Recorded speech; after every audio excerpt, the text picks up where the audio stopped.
If printing more money would destroy the Jamaican dollar, then what's the real solution? What can Jamaica do to grow without crashing the economy? The answer is not more cash, it's more production.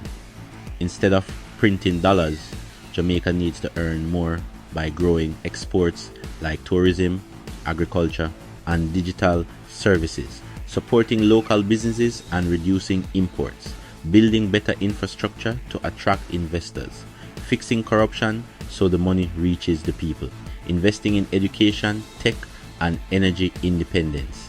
When a country produces more, it creates real value. Then the government can earn real money through taxes without printing fake paper and killing the dollar.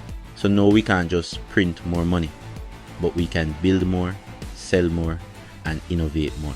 Want to learn how to grow your money the smart way in Jamaica?